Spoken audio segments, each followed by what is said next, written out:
भगतसिंग कोश्यारींनी माझ्यावर बदनामीची केस आत्ताही दाखल करावी, मग पुन्हा सनद रद्द करा, माझी पुढच्या 3 महिन्यासाठी पुन्हा रद्द करा. घाबरायचं नाही. गुन्हेगारांना तर बिलकुल घाबरायचं नाही. उद्धव ठाकरे आणि एकनाथ शिंदे जर परत एकत्र आले, मग वाल्याचा वाल्मिकी झाला, मग एकनाथ शिंदे सुद्धा वाल्मिकी होऊ शकतात. हे लोकशाही मार्गाने स्थापन झालेलं राज्य उलथवून टाकण्यामध्ये गव्हर्नरनी सहभाग घेतला असं सुद्धा त्यात म्हटलेलं आहे. 1 तारखेपासून तर 2 तारखेपर्यंत जो कालावधी असतो त्या कालावधीमध्ये अनेक बेकायदेशीर गोष्टी घडतात. 2.5 वर्ष एकनाथ शिंदेंनी असंविधानिक पद्धतीने असेल, गैर कानूनी म्हणतो तशा पद्धतीने असेल, बेकायदेशीररित्या ते पद आणि ती सत्ता उपभोगली. आता यावेळेस अशी वेगळी परिस्थिती काय होती की निवडणूक आयोगाने ते पक्षचिन्ह एकनाथ शिंदेना देऊन टाकलं. एकनाथ शिंदेची भेट झाली आहे किंवा त्यांच्याशी काही बोलणं झालंय? शिंदेनी काय सांगितलं की कशाला लढत आहे? तर एकनाथ शिंदेना एक संधी आहे की त्यांनी स्वतः न्यायालयात जाऊन सांगावं. तसं खूप भ्रष्टाचारी लोक आपल्या पोटात घेऊन भारतीय जनता पक्ष सध्या जो उभा आहे, तर कधीतरी अपचनामुळे हे पोट फुटणार. इंदिरा गांधींविरुद्ध आम्ही आंदोलन केलं होतं, कारण की त्या हुकुमशाही प्रवृत्तीचा आम्ही निषेध तेव्हा केला होता.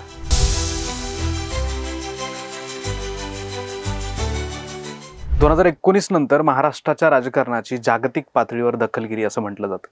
याला कारण म्हणजे काय की उद्धव ठाकरेंनी राष्ट्रवादीसोबत जाऊन युती केली आणि सत्ता स्थापन केली. त्यानंतर भारतीय जनता पार्टी आणि शिंदेनी मिळून बंड केलं आणि परत सत्ता स्थापन केली. त्यात अजितदादांची भर पडली. या सगळ्या राजकारणाची जागतिक पातळीवर दखल घेतल्याचं बोललं जातं.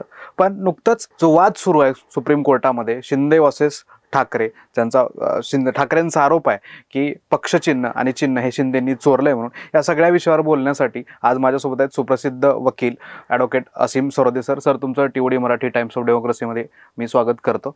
सर, मला काय की सनी देओलच्या पिक्चरमधला डायलॉग आठवत आहे, तारीख पे तारीख, तारीख पे तारीख. एक कोर्टामध्ये केस चालू असते आणि सनी देओल असं म्हणतो की जज समोर तारीख पे तारीख, तारीख पे तारीख.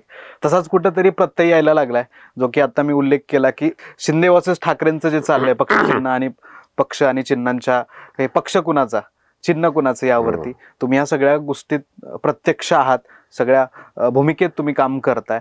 तुम्हाला काय वाटतं सर की मागच्या 2022 पासून सुरू झालेली केस सलग 3 वर्ष होत आलेत, अद्याप त्याचा काही निकाल लागलेला नाहीये, यावर तुमचं काय मत आहे सर? 3 वर्षांपासून विविध कारणांनी याच्यामध्ये तारखा होतात आणि पुढची तारीख मिळणं हे काही नवीन नाही. भारतीय न्यायव्यवस्थेमध्ये लहान लहान कोर्टांपासून तर सुप्रीम कोर्टापर्यंत सगळीकडे तारखा होतात. कधी कधी तारखा घेणं आणि पुढच्या तारखा घेणं, जवळच्या तारखा घेणं, हे एक राजकारण सुद्धा वेगळ्या प्रकारचं असते. तारीख घेण्यात आणि हे तारीख घेण्यात आणि पुढची तारीख घेण्यात, जवळची तारीख घेण्यात एक वेगळं राजकारण दडलेलं असते बरेचदा. हे सुद्धा आपल्याला लक्षात घेतलं पाहिजे. सनी देओलचा जो डायलॉग आहे, तारीख पे तारीख, तारीख पे तारीख, आणि तो हात जोरात आपटतो कोर्टामध्ये, तो खूप प्रसिद्ध डायलॉग झाला आणि तो लोकांच्या मनातली भावना व्यक्त करणारा डायलॉग असल्यामुळे तो लोकांच्या मनात बिंबला गेला. सनी देओल हिरो म्हणून प्रस्थापित झाला आणि तो डायलॉग सुद्धा हिरोचीच कामगिरी करणारा आपल्याला दिसतो. आता याच्यामध्ये जेव्हा असा डायलॉग प्रस्थापित होतो, लोकांना वाटते की आपल्या मनातल्या भावना या व्यक्त झालेल्या आहेत, तेव्हा एक गोष्ट आपण समजून घेतली पाहिजे की ती वस्तुस्थिती विदारक आहे. ती वस्तुस्थिती न्यायव्यवस्थेतला अन्याय दाखवणारी आहे. मग आपल्या कॉलेजमध्ये आम्हाला शिकवतात की वेळेवर न्याय न मिळणं म्हणजे अन्यायच आहे. मग त्याचप्रमाणे तारीख पे तारीख पे तारीख असं मिळत असेल तर तो सुद्धा अन्याय आहे. आता याच्यातला एक दुसरा अत्यंत मूलभूत असा प्रश्न समजून घेतला पाहिजे आपण सगळ्यांनी, की जेव्हा तारीख होते आणि आजची तारीख काही महिन्यांवर ढकलली जाते, आजची तारीख काही दिवसांवर ढकलली जाते, तेव्हा त्या 1 तारखेपासून तर 2 तारखेपर्यंत जो कालावधी असतो त्या कालावधीमध्ये अनेक बेकायदेशीर गोष्टी घडतात, घडू शकतात, घडवल्या जातात. आता संविधानिक महत्त्वाचे जे विषय असतात त्याच्यामध्ये तर एक प्रकारे तारीख दिल्यामुळे असंविधानिकता एकदा प्रस्थापितच होते. मग त्याची जबाबदारी कोण घेणार? तारखा देणं सोपं आहे, पण तारखांच्या मध्ये होणारा जो घोटाळा आहे, गडबड आहे, बेकायदेशीरता आहे, अन्याय आहे आणि असंविधानिकता त्या तारखांच्या मध्ये घडणारी आहे, त्याची जबाबदारी कोण घेणार? याचं उत्तरदायित्व कोण घेणार? ही जबाबदारी कधीतरी फिक्स केली पाहिजे. हो. कारण की तारखा देणं म्हणजे नुसतीच ती तारीख पुढची ढकलणं, ती तारीख पुढची पडणं एवढाच त्याचा अर्थ नाही. त्याचा अर्थ आहे की आपण कुठेतरी बेकायदेशीरतेला वाव देतो. तो मी फक्त या शिवसेना आणि शिवसेनेचं धनुष्यबाण चिन्ह किंवा हे पक्षांतर बंदी एवढ्याबद्दल हा विषय नाही. हा विषय सामान्यातल्या सामान्य माणसांनी त्याचे चटके भोगलेले आहे की पुढची तारीख. खरंय. मग आपण एक मूलभूत प्रश्न म्हणून न्यायव्यवस्थेतला हा घ्यायला पाहिजे की तारीख पुढची न होता तारीख पे तारीख असं आपण म्हणतो, तेव्हा त्याच्याऐवजी तारीख पे जस्टिस असं होईल का? प्रत्येक तारखेला काहीतरी न्यायाची प्रक्रिया पुढे जाईल का? की तारीख घेण्यामधून पुढची तारीख घेण्यामधून अन्यायाचीच प्रक्रिया पुढे पुढे आपण नेणार आहोत? हा प्रश्न या केसच्या निमित्तानेच केवळ नाही तर सगळ्या तारखा होणाऱ्या केसच्या निमित्ताने तारीख पे तारीख म्हणून जे दुःख व्यक्त करतो आपण त्याच्या निमित्ताने आपल्याला विचारात घ्यायला पाहिजे. कितीतरी असे प्रकरण आहेत की रोजच्या रोज तारीख दिली जाते पण त्याला न्याय काही मिळत नाही. प्रलंबितता वाढलेली आहे. आता एक विलंब राग असतो संगीतामध्ये. तो विलंबित राग जो असतो ना तो असा व्यक्तच होत नाही लवकर आणि विलंबाने तो व्यक्त होत राहतो. विलंबित रागच त्याला म्हणतात. तर आता याच्यामध्ये आपण न्यायव्यवस्थेमध्ये वारंवार तारीख पे तारीख असं जे होताना पाहतो त्याच्यामधून एक भेसूरता निर्माण होते. आणि ती जी तो जो बेसूरपणा आहे तो जर आपल्याला काढायचा असेल तर आपल्याला मूलभूत न्यायव्यवस्थेच्या एका समस्येबद्दल विचार करायला पाहिजे की प्रत्येक तारखेला न्यायाचे चाकं पुढे गेले पाहिजे. अन्यायाच्या दृष्टीने ते सोयीचं होत असेल तर त्या तारखा आपण द्यायला नको याच्या संदर्भातला विचार नक्की केला पाहिजे असं मला वाटते. कोण करणार सर विचार? आपण सगळ्यांनी नागरिकांनी करायला पाहिजे. पण न्यायव्यवस्था आपली आहे. न्यायव्यवस्था आता समजा आपण महाराष्ट्राचा विचार केला तर महाराष्ट्रामध्ये वकिलांची संख्या किती असेल? 1.5 लाख. आणि एकूण न्यायाधीशांची संख्या धरली त्याच्यामध्ये तर किती असतील? एकूण 2 लाख असतील, 2.25 लाख असतील.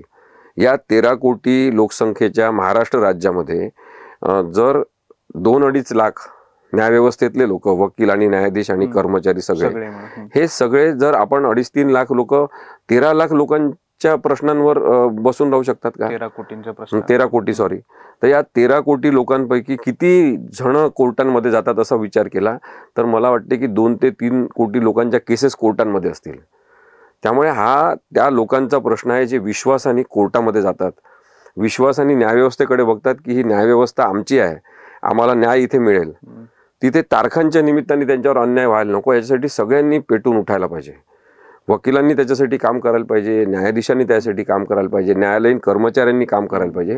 ही संवेदनशीलता अशी जागृत झाल्याशिवाय आपल्याला न्यायव्यवस्थेवरचा विश्वास बळकट होताना दिसणार नाही. मी अनेक वर्षांपासून प्रयत्न करतोय की आपण न्यायव्यवस्थेवरचा विश्वास बळकट केला पाहिजे कारण की ती लोकशाहीची महत्वाची यंत्रणा आहे. बरोबर. तारीख दिल्यामुळे त्या व्यवस्थेवरचा विश्वास लोकांचा कमी होईल.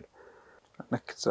कालचंच एक उदाहरण, आता सध्या लेटेस्ट प्रकरण आहे, आता मी उल्लेख केला की शिंदे आणि ठाकरेंच्या बाबतीत. काल तुम्ही सुप्रीम कोर्टाच्या बाहेर येऊन पत्रकारांना बोलत होतात, अनेक प्रश्नांची उत्तरं देत होतात. तुमची तर सनद रद्द झाली आहे तरी सुद्धा तुम्ही सुप्रीम कोर्टात गेलात. काय? हो, मला हेच सांगायचं आहे लोकांना की सनद रद्द करण्यात येते. बार कौन्सिलला तो अधिकार आहे.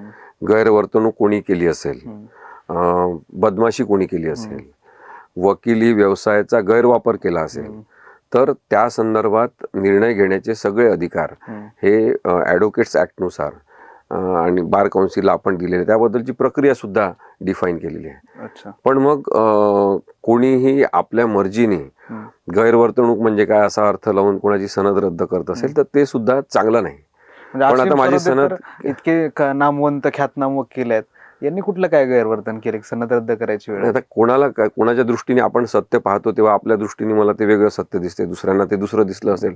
बार कौन्सिलचे सुद्धा वकील जे आहेत, जे सदस्य होते त्या कमिटीमध्ये, ते सुद्धा अनुभवी असे लोक आहेत. त्यांना ते सत्य वेगळं दिसलं असेल, त्यांचं सत्य योग्य नाही, त्यांचं सत्य बरोबर नाही हे आता मला सांगावं लागणार आहे किंवा ते मला पटवून द्यावं लागणार आहे. ती जबाबदारी माझ्यावर आहे.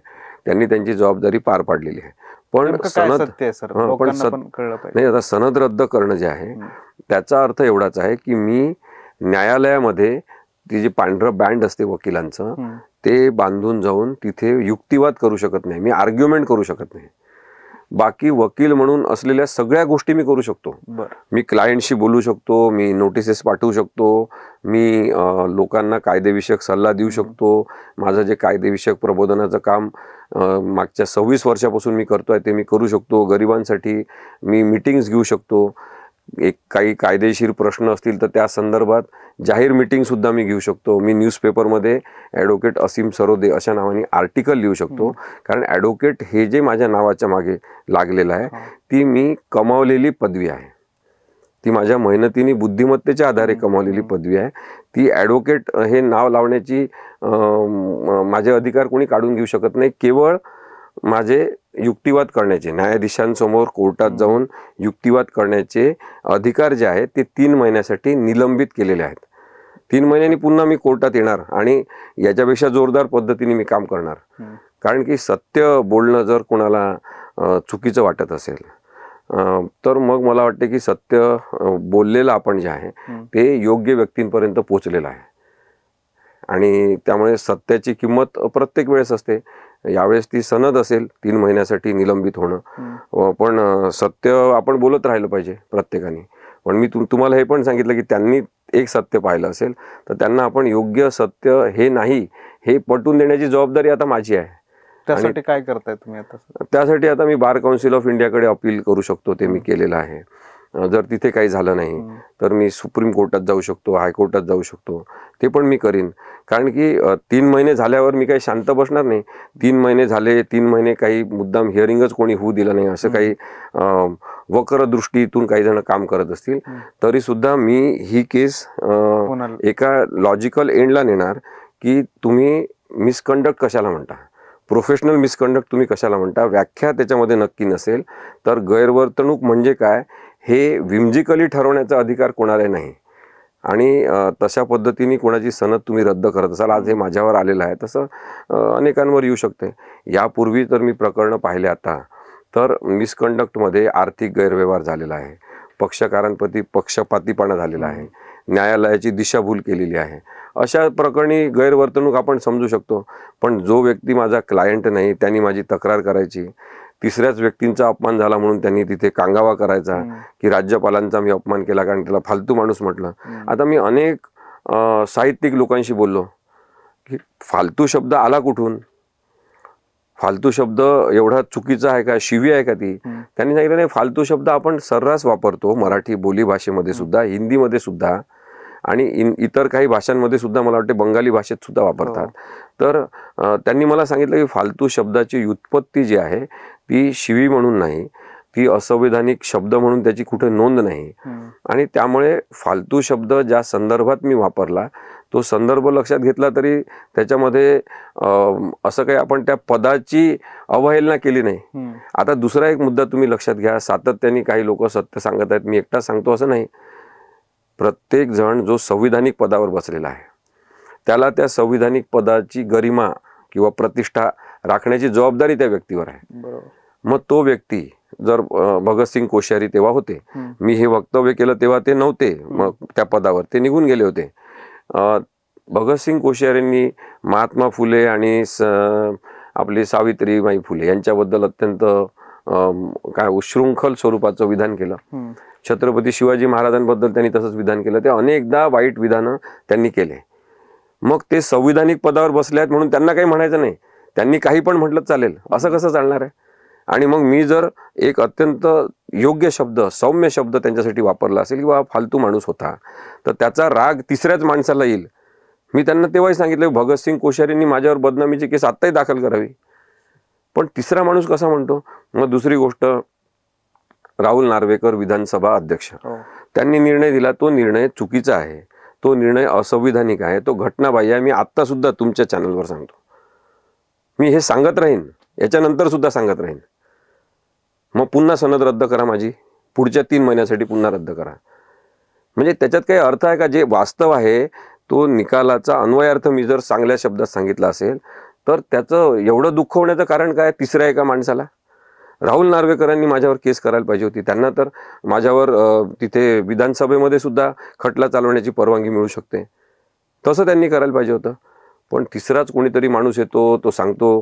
तर मग याच्यामध्ये सर्वोच्च न्यायालयाने एक निर्णय दिला होता की जे कमजोर मनाचे आहेत, ज्यांची बुद्धी परिपक्व नाही असं साधारणतः वाटते, ज्यांची संवेदना ही केव्हाही जागृत होऊन त्यांना लगेच तो अपमान वाटायला लागतो, तर अशा हलक्या मनाच्या कमकुवत बुद्धीच्या लोकांनी अभिव्यक्ती स्वातंत्र्य म्हणजे काय हे ठरवायचं नाही, त्यांना तो अधिकार नाही हे सांगितलेलं आहे. आता मी आत्तापर्यंत अत्यंत सभ्य भाषेतच सगळं मांडण्याचा प्रयत्न केलेला आहे. जी बेताल भाषा, अश्लील वक्तव्य आज महाराष्ट्रामध्ये काही पक्षांचे राजकीय नेते करतात, तसं मी केलेलं आहे का दाखवा बरं तुम्ही. नाही.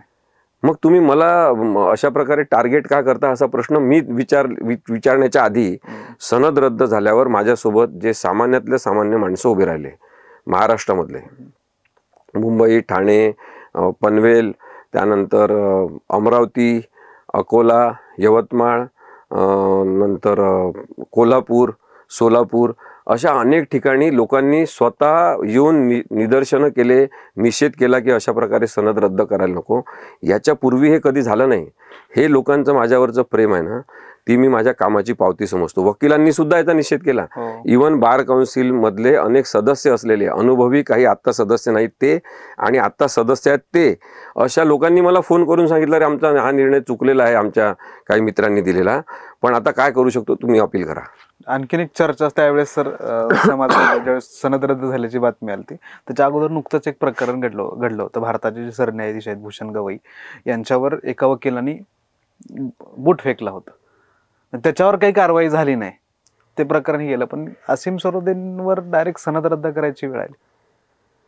आणि त्या वकिलांची सुद्धा सनद रद्द केलेली आहे, पण त्यांनी कधी काही अशी वकिली केली नाही. ते निवृत्त काहीतरी व्यक्ती आहेत आणि ते एका विचारांनी भारावलेले आहे आणि त्यांनी त्या विचारांची पाठराखण करण्यासाठी त्यांनी बूट मारून फेकला आणि नंतर सनातन धर्म की जय हो वगैरे अशा घोषणा दिल्या. त्यामुळे ते एक वेगळ्या प्रकारची जाती व्यवस्था मानणारे, वरिष्ठ जात, कनिष्ठ जात असे मानणारे ते व्यक्ती होते, जे वकिलीवर त्यांचा काही उदरनिर्वाह अवलंबून नाही. पण मग माझी आपण कारकीर्द बघितली तर मी आतापर्यंत अनेक गरीब लोकांसाठी काम केलं, वेश्या व्यावसायिक स्त्रियांसाठी काम केलं. तुम्हाला एकदाची आठवण सांगतो की पुण्याच्या बुधवारपेठमध्ये वेश्या व्यावसायिक स्त्रियांसाठी काम करताना मी काळा कोट घालूनच तिथून जायचो कोर्टातून. फक्त बँड नसायचा, कारण बँड कोर्टात आवश्यक आहे. मी तिथे काळा कोट घालूनच जायचो आणि घरी येऊन परत कपडे बदलून जाण्यापेक्षा तिथे जायचो आणि मी त्यांच्यासोबत मीटिंग वगैरे घ्यायचो. इमॉरल ट्रॅफिक प्रिव्हेन्शन ऍक्ट काय सांगायचो. तर काही वकिलांनी तेव्हा सुद्धा माझी तक्रार केली की काळ्या कोटाची अप्रतिष्ठा करतात, कारण का तिथं जाऊन हे काळा कोट घालून बसतात. आता काळा कोट, बँड त्याच्यावर असणं हे वकिलांचा हा पूर्ण ड्रेस आहे. जेव्हा बँड नसतो तेव्हा काळा कोट हा कुणी घालू शकतो. वेटर काळा कोट घालतात, टीसी काळा कोट घालतात, अनेक जण काळा कोट घालतात. त्यामुळे मला असं वाटते की आपण प्रतिष्ठेच्या व्याख्या या समजून घेतल्या पाहिजे. वकिली हा अत्यंत बुद्धीवर चालणारा व्यवसाय आहे. आपल्या बुद्धीचा गैरवापर कोणीच करू देऊ नये हे आपण सगळ्यांनी ठरवलं पाहिजे. वकिलांना, वकिली व्यवसायाला प्रतिष्ठा निर्माण करण्यासाठी न्यायव्यवस्थेची प्रतिष्ठा कायम राखणे हे महत्त्वाचं माझं काम आहे असं मी आधीपासून समजतो. आणि या 26 वर्षात मी अनेक तशा लोकांच्या केसेस चालवल्या ज्या लोकांनी आता माझ्यासाठी ते रस्त्यावर उतरले. असं कधी झालं नाही आणि मला त्याचा नक्कीच आनंद आहे की मी आता हे लोक आयडेंटिफाय झाले की माझ्यासाठी ते उभे आहेत. माझ्या कामाची ती मी पावती समजतो. बार काउन्सिलने जो निर्णय दिलेला आहे तो त्यांच्या अंडरस्टँडिंगनुसार त्यांनी दिला आहे, त्यांच्या अधिकारांचा वापर करून दिलेला आहे. पण प्रश्न केवळ एवढाच आहे की अधिकारांचा वापर योग्य झाला पाहिजे सगळीकडेच. माझ्या बाबतीत म्हणत नाही. आता तुम्हाला वाटेल किंवा कोणाला ऐकणाऱ्यांना वाटेल किंवा माझी सनद रद्द केल्यामुळे मी बोलतोय तसं नाही. माझं आधीपासूनच हे म्हणणं आहे की ज्यांना ज्यांना अधिकार आहेत त्यांनी आपले अधिकार योग्य पद्धतीने न्याय्य कामासाठी वापरले पाहिजे. आम्हाला अधिकार आहे, आम्ही निर्णय दिला, तुम्हाला आता काय करायचं ते करून घ्या, अशा प्रकारची जी उद्धट भाषा असते ती कोणत्याच व्यवस्थेमध्ये शोभत नाही आणि ती यायला नको. त्यांनी जी मगरुरी वाढते ना ती लोकशाहीला घातक असते. सर, आता आपण तारीख पे तारीख, त्याच्यानंतर तुमच्या सनद रद्द झाल्याच्यावरती बोललो, पण आणखी माझ्यासह अनेकांना प्रश्न असा आहे की शिंदे आणि ठाकरे यांचा निकाल लागेल का, काय लागेल की नाही लागेल, आणि लागला तर कसा असेल तो. अनेकांच्या मनात प्रश्न आहेत, कारण ह्या सगळ्या गोष्टी बघता सगळे मॅनेज कार्यक्रम चाललाय का अशा सुद्धा शंका येतात. त्यामुळे म्हणलं की काय तुम्ही ह्या सगळ्या प्रक्रियेत आहात. बघा, काही गोष्टी आपण समजून घेतल्या पाहिजे की अपात्रते संदर्भातलं जे काही प्रकरण आहे त्याच्यावर सातत्याने चर्चा सर्वोच्च न्यायालयात झाल्या आणि त्यानंतर त्यांनी ते प्रकरण कुणाचा दोष आहे, कोणी चुकीचं केलेलं आहे, कोणी बेकायदेशीरता आणली असं सगळं लिहून तो निर्णय घेण्याची क्षमता किंवा पात्रता आणि अधिकार हे 10व्या शेड्यूलनुसार विधानसभा अध्यक्षांना आहेत. त्यामुळे राहुल नार्वेकर तेव्हा विधानसभा अध्यक्ष होते, त्यांनी तो निर्णय घ्यावा असं म्हणून त्यांनी तो निकाल सगळा दिला आणि पाठवला. आता त्याच्यामध्ये अत्यंत स्पष्टपणे त्यांनी गव्हर्नरची चूक आहे असं लिहिलं. त्यांनी राहुल नार्वेकर यांनी ज्या चुका केल्या त्या लिहिल्या. गव्हर्नरनी फ्लोर टेस्ट जी बोलवली, फ्लोर टेस्ट बोलवताना म्हणजे बहुमत चाचणीसाठी आमंत्रित करताना निर्णय चुकीचा घेतला असं त्यांनी सांगितलं. मंत्रिमंडळाच्या सल्ल्याने त्यांनी घेतला नाही, त्यांना स्वतःला तसा अधिकार नसताना त्यांनी ते केलं असं सुद्धा म्हटलं.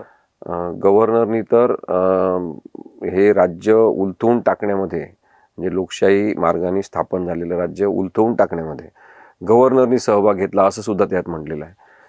मग आता हे सगळे मुद्दे जे सर्वोच्च न्यायालयाने ऑलरेडी डिसाईड केले आणि सांगितलं की तुम्हाला 10व्या शेड्यूलनुसार हक्क असल्यामुळे तुम्ही याच्यावरचा निर्णय घ्या. मग ते जे सर्वोच्च न्यायालयाने सगळं ठरवलेलं होतं, निर्णयाच्या प्रत ते पोचलेले होते, एक कन्क्लुजन त्यांनी काही गोष्टींचं काढलं होतं, त्याला काहीच अर्थ नाही का? त्याला अर्थ आहे, पण त्याला राहुल नार्वेकर यांनी निरर्थक ठरवलं. पक्षांतर बंदीचा हा विषय असल्यामुळे राहुल नार्वेकर यांच्याकडे विधानसभा अध्यक्ष म्हणून ते पाठवलं. तर त्यांनी असं म्हटलं की हा पक्षांतर्गत वादाचा प्रश्न आहे, हा पक्षामध्ये अंतर्गत वाद आहे त्याच्याबद्दलचा प्रश्न आहे. मग त्याच्याबद्दलचा प्रश्न असेल तर विधानसभा अध्यक्षांना अधिकारच नाही ते डिसाईड करण्याचा. मग त्यांनी त्याच्यावर एवढा मोठा निर्णय का घेतला? त्यांना कोणी तो निर्णय घ्यायला लावला का?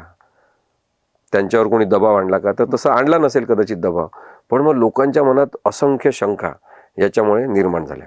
मग प्रत्येकच निर्णय हा शंका कुशंकानी घेरलेला असा असेल तर मग लोकशाही समोरचे काही प्रश्न तयार होतात आणि म्हणून मग त्याच्यावर अपील करण्यात आलं सर्वोच्च न्यायालयामध्ये. मग सर्वोच्च न्यायालयामध्ये त्याच्यावर तारखा तारखा तारखा अशा होत गेल्या. त्याच वेळेस शिवसेनेचं धनुष्यबाण हे पक्षचिन्ह आणि शिवसेना हा पूर्ण पक्ष हा देऊन टाकण्यात आला एकनाथ शिंदेंना निवडणूक आयोगाच्या मार्फत. आणि लोक परत बोलायला लागले की निवडणूक आयोग हा कोणाच्या तरी अधीन झालेला आहे, निवडणूक आयोग कोणाच्या तरी सांगण्यावरून काम करतोय, सतत बोललं जात आहे. हे मी बोलत नाही, सगळे हे सतत पेपरमध्ये आलेलं आहे. तुम्ही वृत्तपत्रांमध्ये बघा, वेगवेगळ्या चॅनलवर बघा, डिबेटमध्ये सगळीकडे हे वाक्य आपल्याला दिसेल. मग एखाद्या लोकशाही यंत्रणेमध्ये स्वायत्त असलेला निवडणूक आयोग निपक्ष आणि स्वतंत्रच राहिला नाही तर ही केवढी मोठी धोकादायक परिस्थिती आहे लोकशाही समोर, ती विचारात घेतली पाहिजे. यासाठी ही केस महत्वाची आहे. म्हणजे आता पात्र अपात्र कोण हे ठरलं तरी त्याचा उपयोग तसा काही नाही आहे, कारण की ती विधानसभा संपुष्टात आली. 2.5 वर्ष एकनाथ शिंदेंनी असंविधानिक पद्धतीने असेल, गैरकानूनी म्हणतो तशा पद्धतीने असेल, बेकायदेशीररित्या ते पद आणि ती सत्ता उपभोगली त्यांच्यासोबतच्या सगळ्यांनी. आणि तो कार्यकाळ संपून आता ती विधानसभा संपली. पण मग हा निर्णय आवश्यकच नाही असं काही लोकांना वाटते की काय पात्र अपात्र आता ते काही इनव्हॅलिड आहे, काय करणार तुम्ही त्याच्यावर निर्णय घेऊन तरी. पण मला असं वाटते की त्याच्यावर निर्णय होणं आवश्यक आहे याच्यासाठी की भारतामध्ये निवडणुका होत असतात. राजकीय पक्ष अशा पद्धतीने पळवले जाणं, राजकीय पक्ष अशा पद्धतीने फोडणं, राजकीय पक्षातले आमदार घेऊन पळून जाऊन तो स्वतःचाच पक्ष आहे असं सांगणं, हे भारतात सर्वत्र सुरू झालं तर आपल्याला चालेल का? लोकशाहीची एक शिस्त आहे, ती लोकशाहीची शिस्त डावलून संविधानिक अनैतिकता केली आपल्याला भर दिवसात चालेल का? राजकारण हे नीतिमत्तेच्या मार्गाने चाललं पाहिजे अशी संविधानिक अपेक्षा आहे. आणि तो कॉन्स्टिट्युशनल इंटेंट जो आहे तोच उद्ध्वस्त करून काही जण राजकारण करणार असतील तर ते चालणार नाही, हे सांगण्यासाठी आता या केसचा निकाल महत्वाचा ठरणार आहे. आणि मग पक्ष चिन्हाबद्दल आहे. साधारणतः माणसं आपल्याला सांगतात, जे कायद्याचे विद्यार्थी आहेत ते सुद्धा मला येऊन भेटतात आणि ते सांगतात की सर आतापर्यंत तर जेव्हा जेव्हा पक्षचिन्हाबद्दलचे वाद तयार झाले तेव्हा तेव्हा ते दोघांचं भांडण असेल तर ते पक्षचिन्ह कुणालाच नाही, गोठवून येते. ते गोठून टाकण्यात येत होतं. मग तसं न करता यावेळेस अशी वेगळी परिस्थिती काय होती की निवडणूक आयोगाने ते पक्षचिन्ह एकनाथ शिंदेना देऊन टाकलं. वाद होता ना, तर वाद असेपर्यंत स्थगित करायला पाहिजे होते पक्षचिन्ह. पण शिवसेना या नावासोबत, धनुष्यबाण या पक्षचिन्हासोबत जी भावनिकता अनेकांची जोडल्या गेलेली आहे, त्याचा वापर राजकारणात करता येणार आहे हे ओळखून तशा प्रकारचा निर्णय निवडणूक आयोगाकडून करून घेण्यात आला की काय, अशी शंका लोकांच्या मनात जी सार्वत्रिक आहे त्याचं उत्तर पण न्यायालयाला शोधायचं आहे. आणि म्हणून हे निर्णय महत्त्वाचे आहेत असं मला वाटतं. नक्कीच सर, इकडे शिंदेचा विषय आहे, तिकडे पवारांचा पण विषय आहे. पवार, अजित पवार देखील शरद पवार साहेबांपासून राष्ट्रवादीतून फुटले आणि पक्षचिन्ह घेतलं आणि पक्ष पण घेतला. त्याबद्दल काही प्रोग्रेस आहे? त्याची पण केस चालू आहे ना कोर्टात? आता ते सगळ्याच केसेस ज्या आहेत, म्हणजे एकनाथ शिंदेंनी पक्ष फोडल्याचं प्रकरण, अजितदादांनी पक्ष फोडल्याचं प्रकरण, त्या पक्षांचे चिन्ह त्यांना देण्यात आले त्याबद्दलचे प्रकरण, याची सगळी एकत्रित सुनावणी सर्वोच्च न्यायालयाने 21 तारखेला घेऊ असं सांगितलेलं आहे. म्हणजे हे मी म्हणत नाही, सर्वोच्च न्यायालयाने ते घेऊ असं वारंवार सांगितलेलं असल्यामुळे मी ते बरेचदा माध्यमांसमोर सांगतो किंवा सर्वोच्च न्यायालयाने सांगितलं, त्याच्यामुळे आता या तारखेला काहीतरी होणारच. पण ते होत नाही, त्याच्यामध्ये माझा काही सहभाग नाही, माझी काही चूक नाही. लोकांना वाटते की यांनी म्हटलं तसं काय होत नाही. न्यायालयाने जर तारीख दिली असेल आणि त्या दिवशी असं असं होणार असं म्हटलं असेल तर ती न्यायालयाची जबाबदारी आहे. त्यांनी तसं करून घ्यायला पाहिजे, तसं घडलं पाहिजे. ते घडताना दिसत नाही, म्हणून लोकांमध्ये परत संभ्रम निर्माण होतो. आणि या सगळ्या केसेस आता एकत्रच चालणार आहे. संविधानिक नैतिकतेचा मुद्दा आहे, पक्षचोरीचा मुद्दा आहे, चुकीच्या पद्धतीने पक्ष बळकावण्याचा एक राजकीय दरोडेखोरीचा मुद्दा आहे. हे सगळे मुद्दे आता एकदा निकालात लागले तर एक न्यायतत्व प्रस्थापित होईल भारतामध्ये की अशा पद्धतीने असंविधानिकता आणलेली चालणार नाही. आणि मग कुठेतरी आपण राजकीय एक शुद्ध परिमाण निर्माण करू शकतो असं मला वाटते. असीम सुरोदे ह्या सगळ्या विषयांवर आपली प्रखड भूमिका मांडत असतात, कोर्टात युक्तिवाद करत असतात. पण ह्या सगळ्या गोष्टी करत असताना कधी एकनाथ शिंदेची भेट झाली आहे किंवा त्यांच्याशी काही बोलणं झालंय का? शिंदेनी काय सांगितलं की की कशाला लढताय, काय करताय, असं एक राजकीय दृष्ट्या कधी काही? नाही, तशी काही भेट वगैरे त्यांची झाली नाही. पण भेट झाली समजा त्यांची, तरी सुद्धा मी त्यांना हेच सांगेन की त्यांच्या बाजूनी सत्य नाही आणि त्यांनी जे सत्याचे कपडे घातलेले आहेत ते त्यांना कधीतरी काढावं लागतील. त्यामुळे कधीतरी त्या सत्तेला सत्य सांगण्याची गरज आहे. आणि मला असं वाटते की त्यांना कदाचित तारीफ करणारे अनेक जण भेटले असतील, त्यांची स्तुती करणारे भेटले असतील. सत्ता असते तेव्हा लोक स्तुती करतात, फार लांगुल चालन करतात. पण मला तशी काही कशाची गरज नाही. मी कोणत्या निवडणुकीत उभं राहणार नाही आधीपासून ठरवलेलं असल्यामुळे मी त्यांना हे सत्य सांगू शकतो. त्यांची भेट झाली तर मी त्यांना हे सत्यच सांगेन आणि त्यांना ते आवडेल असं मला वाटते. की काय होते की सतत सगळे तारीफ करणारे माणसं ज्यांच्या भोवती असतात ना, त्यांना कोणीतरी सत्य सांगितलं तर त्यांना ते माहिती असते, त्यांना त्याची जाणीव करून देणारा कोणतरी पाहिजे. आणि मला असं वाटते की प्रत्येक माणसामध्ये चांगुलपणा असतो, त्याला अपील करता आलं पाहिजे आपल्याला. आणि ते अपील करताना आपल्यामध्ये ती नैतिकता पाहिजे. आणि मला असं वाटते की मी आत्तापर्यंत सत्याच्या जवळ जाणारा विचार करू शकलो. सत्याच्या जवळ का म्हणतो मी, कारण की म्हणून तुम्हाला मगाशी पण मी सांगितलं की मीच सांगतो ते सत्य असेल असं नाही, पण आपण सत्याच्या जवळ जाण्याचा प्रयत्न करू शकतो. आणि जर मग एकनाथ शिंदेसारखे नेते असतील, ते जर भेटले आणि त्यांना लक्षात आलं की नाही हा व्यक्ती तर सत्याच्या जवळ जाण्याचा सतत प्रयत्न करतोय आणि त्यांचं बरोबर आहे, तर त्यांना सुद्धा माझं म्हणणं पटू शकते. म्हणून मी त्या दिवशी गमतीने सुप्रीम कोर्टाच्या बाहेर काही पत्रकारांना हे सुद्धा जाहीरपणे सांगितलं की आता न्यायालयामध्ये तारीखच होत आहे आणायचे, तर एकनाथ शिंदेंना एक संधी आहे की त्यांनी स्वतः न्यायालयात जाऊन सांगावं किंवा मला हे पक्षचिन्ह नको, आता हा शिवसेना पक्ष नको, हे तुम्ही परत मी देत आहे, हा विषय सगळा संपून टाका. आता हे असं ते करण्याची प्रेरणा त्यांना होऊ शकते का? तर तेवढं चांगुलपणाचं आव्हान जर त्यांच्यासमोर केलं कोणी, त्यांना ते भावलं तर ते करू शकतात. कारण की आपल्या इथे कशी आपण एक संस्कृती मान्य केलेली आहे की प्रत्येक माणसामध्ये बदल होऊ शकतो. आपल्या रामायणामध्ये आहे की रामायण कोणी लिहिलं तर वाल्मिकीने लिहिलं. तो आधी वाल्या होता, मग वाल्याचा वाल्मिकी झाला, मग एकनाथ शिंदे सुद्धा वाल्मिकी होऊ शकतात. आणि ते सत्य सांगण्यासाठीची हिंमत एकत्रित करून जाऊ शकतात सर्वोच्च न्यायालयात. आता हे काल्पनिक असेल, मजेशीर असेल, पण असं झालं पाहिजे असं मला वाटते की कधीतरी या विषयाला पूर्णविराम मिळाला पाहिजे एकच आणि पर्याय. चांगलं राजकारण अस्तित्वात राहिलं पाहिजे. आता तुम्ही सांगितलं की शिंदेकडे एकच पर्याय आहे, एवढा दुसरा पर्याय नाहीये कुठला कायदेशीर दृष्ट्या किंवा आणखीन कुठला एखादा नाही, पर्याय? आता हा मी एक गमतीचा काल्पनिक भाग म्हणून सांगितला की आपण करतो ना, कल्पना एक फार चांगली असू शकते, तसं मला वाटलं. त्यांच्याकडे उपाय राजकीय स्वरूपाचे अनेक आहेत, त्याचा ते विचार करतील. अच्छा, तरी एखादी कुठला तुम्हाला असं वाटतं? नाही, सगळ्यात चांगला उपाय त्यांच्यासमोर हाच आहे, भारतीय जनता पक्षामध्ये प्रवेश करणं. आणि तसा विचार ते करत पण असतील, त्यांना तसं सांगण्यात पण आलं असेल. त्यांच्यासोबतच्या काही लोकांना घेतलं जाईल भाजपमध्ये, सगळ्यांनाच घेतलं जाईल की नाही मला माहिती नाही. कारण की शेवटी भाजपमध्ये काय झालंय की आधी काँग्रेसच्या विरुद्ध भाजप एक आपला प्रचार करायचे आणि काँग्रेसनी सुद्धा भ्रष्टाचार त्यांच्या काळात केलाच आहे. आता तो संघटित पद्धतीने जो सुरू झाला आणि मग सगळे भ्रष्टाचारी आपल्या पक्षात असले पाहिजे अशी जणू काही एक काय म्हणतो त्याला ओढ भारतीय जनता पक्षाला लागली असं दिसते. की सगळे भ्रष्टाचारी त्यांनी आपल्या पोटात घेतले. आता तुम्ही सांगा की आपण ज्याला जंक फूड म्हणतो, ते खूप खाल्लं तर तुम्हाला अपचन होते. तसं खूप भ्रष्टाचारी लोक आपल्या पोटात घेऊन भारतीय जनता पक्ष सध्या जो उभा आहे, तर कधीतरी अपचनामुळे हे पोट फुटणार. हे सगळे भ्रष्टाचारी लोक सत्तेमुळे त्यांच्या पोटात जाऊन बसलेले आहे भारतीय जनता पक्षाच्या, तर ते बाहेर येणार आणि भारतीय जनता पक्ष हा स्वतःच भस्मासुरासारखा स्वतःच्या डोक्यावर हात ठेवून उद्ध्वस्त होणार. हे आपल्याला दिसते. म्हणजे राजकारण आपल्याला थोडं समजते तेवढं आपण सांगतो.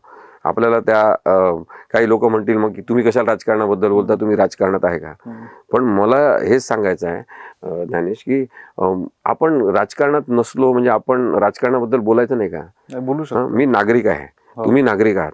मग नागरिक आहे म्हणजे काय आहे? भारतीय संविधानानुसार तुम्ही नागरिक आहात, कारण तुम्ही या देशाचे जन्म झालेले व्यक्ती आहात.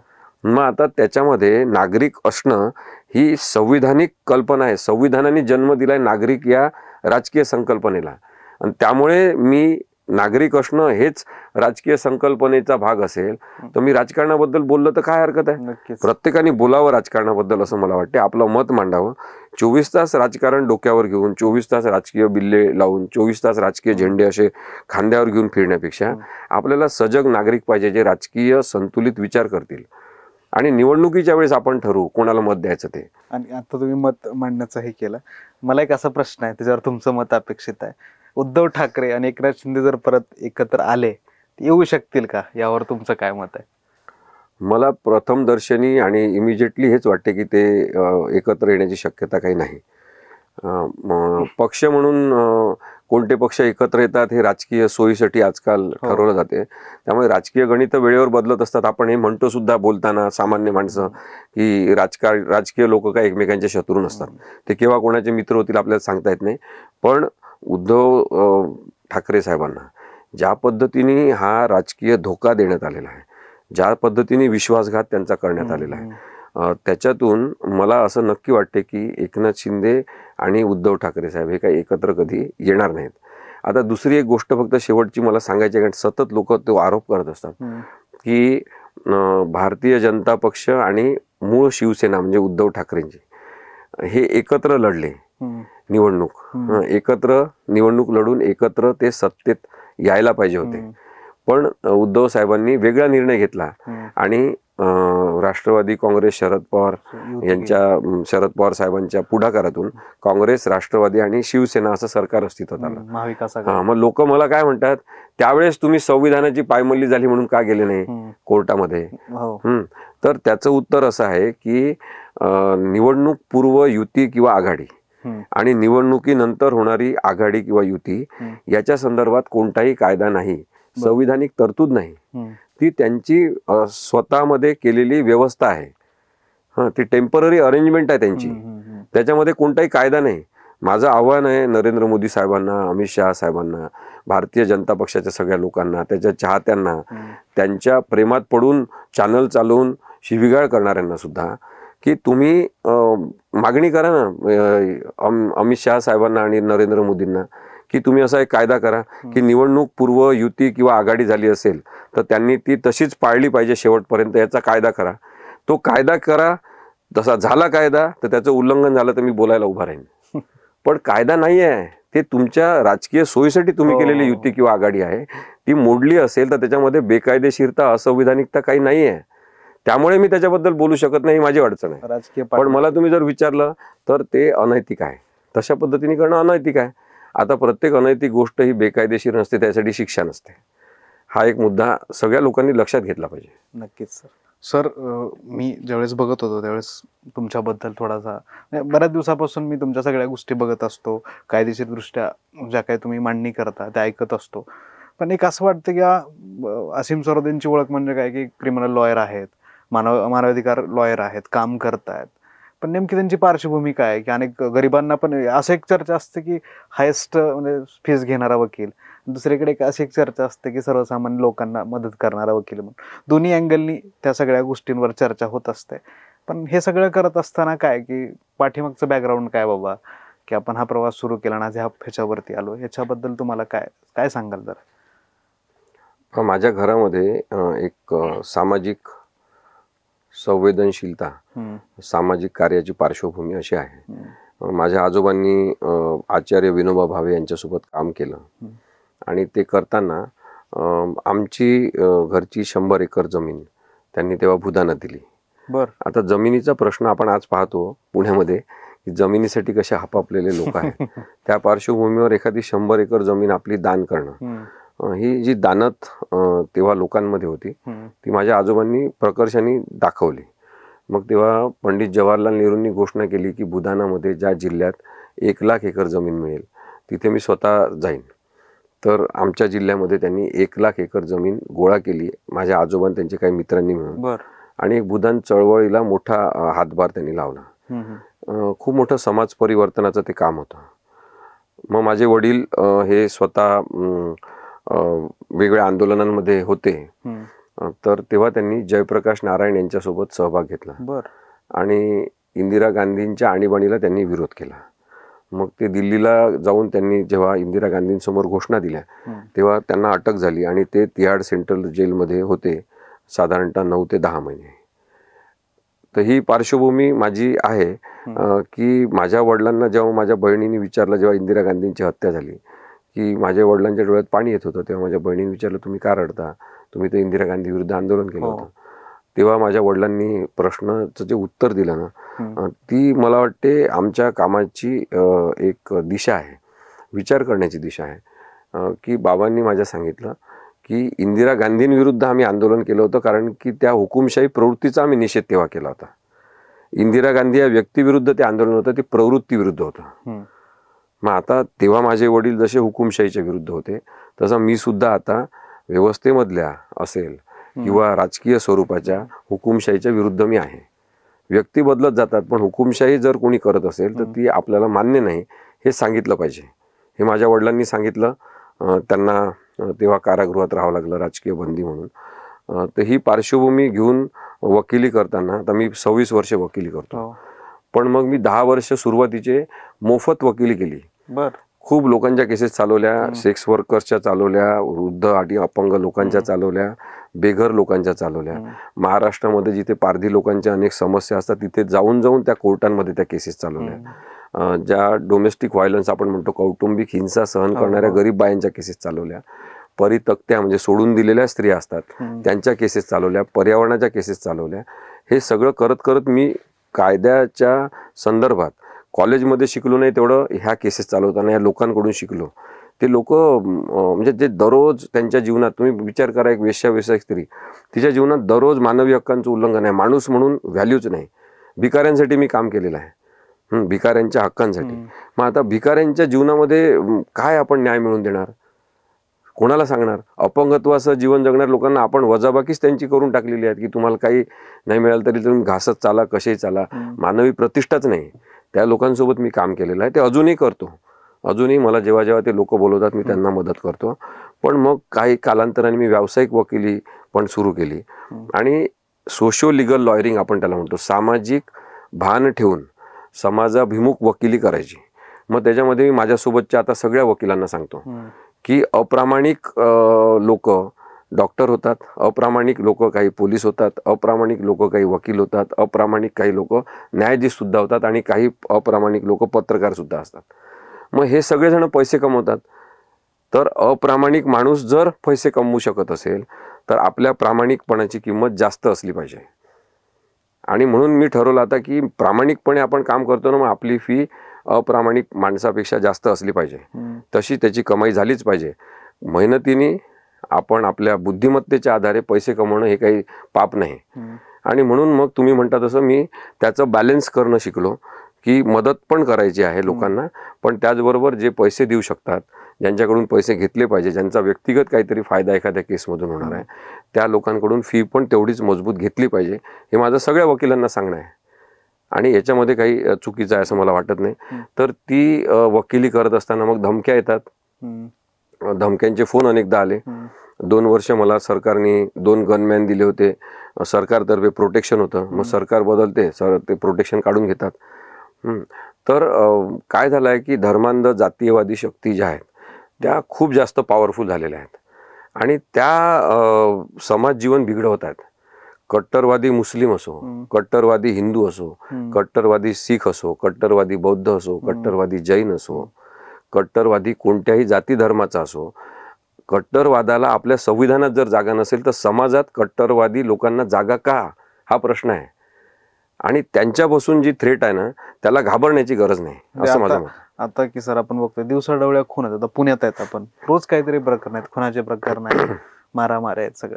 कधी तुम्हाला भीती वाटते का की 26 वर्षापासून तुम्ही ह्या सगळ्या गोष्टी करताय, तुम्हाला परिवाराला चिंता असते वा माणसाला, माणसाचे जीवन आहे, त्यालाही जगायचंय, त्याला हे सगळ्या गरज. माझ्या वडिलांनी मला एक सांगितलं की घाबरायचं नाही. गुन्हेगारांना तर बिलकुल घाबरायचं नाही. गुन्हेगार स्वतः भित्रे असतात. तुम्हाला लक्षात आलं का? स्वतः ते भित्रे असतात. ते आपल्या मनातल्या भीतीवर जगत असतात.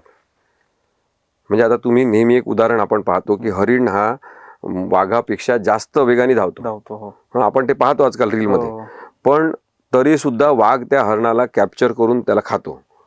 हे कसं शक्य होते? जर जास्त म्हणजे दुप्पट वेगाने पळणारं हरिण असेल तर तो वाघ तरी त्याला पकडू शकतो, कारण की हरणाच्या मनात भीती असते आणि वेग जास्त असूनही त्या भीतीमुळे तो पडतो आणि त्याचा भक्ष्य ठरतो.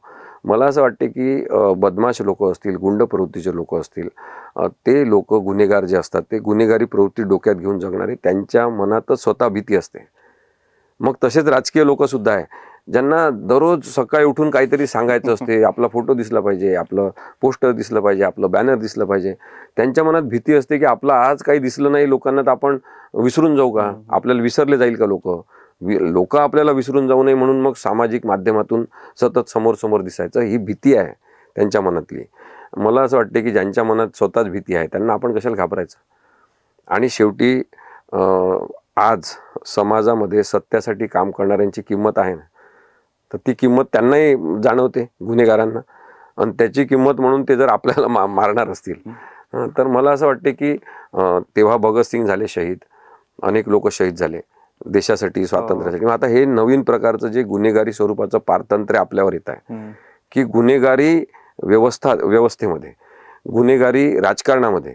आणि आजकाल आपण कुठे बोलतो राजकारणाचं गुन्हेगारीकरण झालं असं आता बोलतच नाही. आधी निबंध असायचे आम्हाला लिहायला, राजकारणाचं गुन्हेगारीकरणाच्यावर लिहा. आता ते लोकांनी स्वीकारलं की गुन्हेगार लोक राजकारणात जाणार, गुन्हेगारी प्रवृत्तीचे लोक मोठे नेते होणार. याचा अर्थ सगळे तसे आहेत का राजकारणामध्ये? नाही. राजकारणामध्ये अनेक चांगले लोक आहेत. त्याच्यामुळे मला असं वाटतं की त्या चांगल्या लोकांचा शोध आपण घेतला पाहिजे. चांगल्या लोकांना भेटायला वेळ लागतो. माझे वडील परत एक सांगायचे की तुम्हाला वाईट लोक पदोपदी भेटतात, लवकर भेटतात, झटपटच भेट होते त्यांची. पण चांगल्या लोकांना भेटायचं असेल तर अनेक वाईट लोकांना भेटत जावं लागते. आणि म्हणून मला असं वाटतं की सामान्य माणसांनी भीती बाळगू नये. आपल्या समाजातले हे लोक आहेत, गुन्हेगारी जरी प्रवृत्ती असेल तर ती प्रवृत्ती काढता येऊ शकते असा माझा विश्वास आहे. नक्कीच सर. बऱ्याच विषयांवर आपण चर्चा साधली, बऱ्याच गोष्टी कळाल्या, ज्या काही कायदेशीर दृष्ट्या चालू आहेत त्याच्यावर, ज्या काही प्रक्रियेत आहेत त्यावर सुद्धा तुम्ही आज निर्भीडपणे बोललात, गुन्हेगारीवर बोललात, कायद्यांवर बोललात. नक्कीच सर, ह्या सगळ्या प्रेक्षकांना सुद्धा देखील ह्या गोष्टी पटणाऱ्या आहेत, कारण ज्या काही तुम्ही मांडताय ते सत्य समोर आणताय समाजासमोर. ते आपलं कामच आहे. पत्रकार असेल किंवा वकील असेल, जे काही बाजू आपली आहे ते समोर आणली पाहिजे, ती मांडली पाहिजे, लोकांना त्यातून कळलं पाहिजे आपण काय करतोय. यासाठी सर तुम्हाला खूप खूप शुभेच्छा देतो. तुम्ही आलात, वेळ दिलात, त्याबद्दल सर्व TOD टीमच्या वतीनं धन्यवाद. आभार. नमस्कार. धन्यवाद.